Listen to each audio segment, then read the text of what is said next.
Yo, Brody, today we're gonna be reacting to Scamming Won't Save You by Meezy. Let's get into it. In 2024, cost of living is through the roof, interest rates are high as hell, employment rate is low, wages aren't going anywhere, and people are fed up. With people needing a bunch of money, they are resorting to the only thing that I personally wouldn't do, and that's scamming folks. Social media has made scamming look like the easiest thing, kind of similar to OnlyFans. Omar, you have got to stop bringing up OnlyFans in these situations. Brother, I ain't gonna lie, it's too easy. The connection is there. Stick to the damn script. My bad. Social media has made scamming look like the easiest thing in the world. You go, you put a card in, give somebody your social security number, and boom, $20 million is in your account instantly. And now while there is a whole lot of good scams out there and information and programs about it, trust me, there are a whole lot more scammers who are willing to mess up the bag in anything good that's going on. Of course, I think the economic factors that I listed above are reasons that people are turning to scamming over any sort of other things. I also think that social media is distorting the way that people look at money. You don't need all these. So sometimes you can understand, man. Niggas out here in the hood be broke. You heard? I ain't well, nah, but that's not it. Just stealing from niggas that either trying to get up or they got up. You know, they had to do the work for it. You feel me? You know? These fancy bags. No, you don't need all this money. No, you don't need all these cars and clothes. But social media makes it seem that way. I'm tired of seeing all these young 20-something-year-olds go out on fancy dates or have the most elaborate birthdays with stuff that I couldn't afford when I was 20 and no normal 20-year-old should be able to afford. Or how these kids are going to prom in these fancy cars and fancy suits nowadays. It's honestly the most mind-blowing thing in the world. Another issue is that online. I don't know why he put those pictures though. You know, their parents might have some money. You never know. Platforms are promoting entrepreneurship to a totally different level, and they're claiming that it's a way to mass produce generational wealth. Now, I know that this is a farce. However, a lot of people don't know, and they're willing to do anything and everything to jump up out of their own skin and break that mold, even if it's only. No, I'm sorry. I'm not gonna do that. I'm not gonna do that. Now, recently there was this whole Chase Bank method that came out, and a lot of people ran to it and then ran to the internet to describe it. Now, they called it a method, but it was actually check kiting, which is a federal crime and pretty easy to trace. Doing that Chevy, yeah, you got Chevys doing that. Oh, yeah, I'm over here in motherfucking New York, nigga.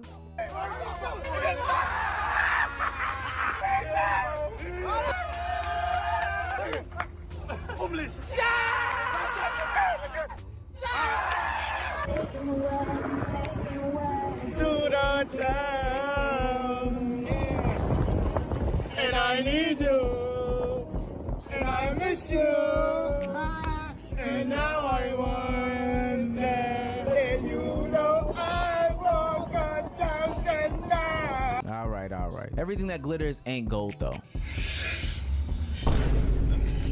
Yikes.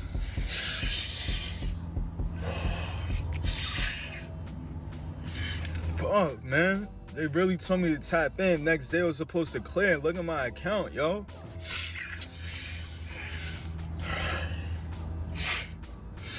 Bro, what the? Do I feel bad for him or any other bozo that got caught? Oh my god. I haven't seen anything like that before. Yo, bro, like, you really tapped in with these niggas? Yo, you can't do that, bro. I feel bad for you, bro. Like, I'm sorry that happened to you. Caught up in the scheme or scam? No, not at all. Just like those people that pulled out all those PPP loans by saying they ran an agricultural business that made $60,000 a year and had about 55 employees. I don't know the actual method. I'm just saying what I was told on the internet. Just like all those people who got caught up in the PPP loan scams, I really don't give a damn. Now they're showing huge lines at Chase banks after the trend started going viral, with people suggesting that it was to take advantage of this glitch. However, most of us probably already saw the problem. What the fuck happens when the check comes back as bad? Well, obviously Chase goes, you got us good. You got us this time. You get to keep it. No, that's not what happened. Those accounts get fucking nuked and then people owe that money back. Not to mention, as a Chase spokesperson put it, regardless of what you see online, depositing a fraudulent check and withdrawing the funds from your account is fraud, plain and simple. So there is a non-zero chance that people who took advantage of Chase's mess up, they could be facing facing criminal penalties. And I'm not talking about like a slap on the wrist. This is very probably wire fraud, which is a fucking felony that is shockingly easy to prove. I mean, one, the authorities just need to follow the money and the paper trail, but also two, in the case of the real big idiots, there's TikToks and videos that they posted that are on the internet. They'll also understand it's the internet, so there's gonna be a mishmash of real videos and then people doing skits and fake stuff. But it feels like for a lot of people at this point, it feels like you should know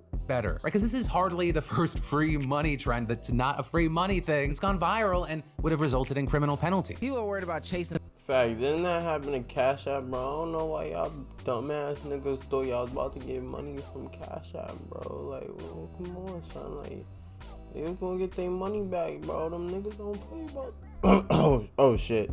Them niggas don't play about that money. They don't play about their money. In a bag when they need to chase a damn job. And speaking of chasing a damn job, is these entrepreneurs that get up on the internet, what seems to be a weekly basis, and say to themselves, I'm gonna come out with this new product that's gonna save the world. You're not gonna be saving anything. Not to play too much on words, but there was an expose on a company called Be Better, and shout out to Ryan Beard Productions for putting it all together, which accused Be Better of being some sort of scammer. And this wouldn't be the first time that he's got these accusations. Be Better went from marketing all the benefits of honey to talking about the downfalls of celebs and influencers, having a whole marketing 101 series. Now his view count went way up, but a lot of people are questioning what's the validity behind all this. Favorite part of the Be Better situation is that his company is a honey company. Like, that's the purpose of his account, and he somehow has strayed further from God's light and started this like marketing 101 series, which is great. You know, let's diversify our content and make sure we're constantly creating stuff that is valuable for people, because especially when you're a brand on social media, it can be a little bit difficult to provide value outside of sales. And anyways, and so he created a marketing 101 series, and it's not going great for him. But I think the funniest thing to me is that I have literally never seen his bee company. I have never once been marketed to by his bee company. So how are you going to be like, I'm a marketing professional, or I have a business degree, I'm so great, listen to me about my marketing prowess, when you never market your company? Learn how to market yourself before you turn around and talk shit about the vice president of a country that you're not even part of. Just an idea. As a marketing professional. What I will give to benefit him is that he was trying to do the bee honey shit a couple years ago, but ultimately it wasn't landing any success. So he decided to pivot into something that he says that he's an expert in, but couldn't actually market the thing that he needed to market. It's a little weird. And his average views have gone up, but some of Ryan Beard's accusations have me thinking there may be some validity to the scam. Now, Be Better has this video where he's showing off this master's degree in marketing to prove that he knows exactly what he's talking about. And he claims to be one of the youngest people in Canada to have a master's in marketing. I was the youngest person in Canada to graduate with an MBA, and today I'm going to use it to explain why Prime Hydration by Logan Paul and KSI will be going bankrupt in the next 24 months. Now, Be Better is 26, and usually people will finish their master's degrees, their MBAs or whatever, in their late 20s or early 30s. 26, late 20, that doesn't necessarily add up. He could be a super genius, so let's move on. He also stretches the claims of his fabulous honey in the world, where he claims that his honey is pollution free. People did their research in the holy mountains that the items are sourced from is known for being heavily polluted. And at the same time, he works for his dad's rubber manufacturing company, Airboss, which does a ton of pollution in the area, like a lot. And then he also has this ridiculous claim that the honey can literally heal you forever. It literally contradicts legal terms of service on his own website. It's actually insane. I don't think it's a flex to get into an MBA program that doesn't require a GRE or GMAT score, doesn't have a concrete work experience requirement, and is, from what I could tell, on the global scale, unranked. Also, an MBA, even from Harvard, Stanford, Wharton, is a professional degree. It's not a PhD. It doesn't make you an expert in anything. Like, credentials don't mean anything on the internet because everybody can fabricate them and we could just talk about it all day long, but that piece of paper can easily be printed off. I think another interesting wrinkle in this big scammer conversation is the fact that people that are calling out the scammers have later on been found out to be scammers or friends with the scammers themselves. The Bee Honey called Crumble Cookies a scam because... I'm sorry, but I don't really care about no fucking company scam. You know, them niggas, they be scamming, bro. You know, you just gotta know what you buy, you know. he didn't like them. The biggest example of this is Spencer. Spencer Cornelia used to be very well respected and give thorough breakdowns as to why people are scamming. But it was all good until he started to make some sort of videos that weren't very harsh on certain scammers out there in the world. You know, those situations where he gets invited out to the house or to the boat and says everything is on the up and up because I've seen it in person. But then our friend on this channel, CoffeeZilla, had to come out and expose him for being a loser and protecting his friends who are ultimately scammers. See, he takes those videos where he protects those scammers, and it's basically paid promotion or advertisement for them to continue to get their scams off. The finance YouTubers who promoted FTX are under fire right now. They were paid money to promote a company that ultimately went bankrupt and caused customers to lose money. A lot of videos are attacking them. Are they to blame? There is one bad actor here. Sam Bankman-Fried is essentially a degenerate gambler who got greedy and lost. Everyone involved is now taking the blame for one man's actions. So as we're watching this video, I want you to keep in mind Spencer is an objectively smart guy, and this video is scripted. Every single word he says is 100% deliberate. What Spencer is doing here is setting the stage to begin to shift all of the blame for the collapse of FTX to one person and one person only. There is one bad actor here. And attempting to shift blame away from those who decided to compromise their own morals and to market this absolute scam of a company to the same followers who initially made them rich. The first argument I'm presenting is that FTX had global sponsors with audiences exponentially larger than anyone sponsored on YouTube. From my perspective, if you're looking to place blame and you're a logical and reasonable adult and use a weighted scale, then finance YouTubers should receive such an insignificant amount that it's not even statistically important. That is blasphemy.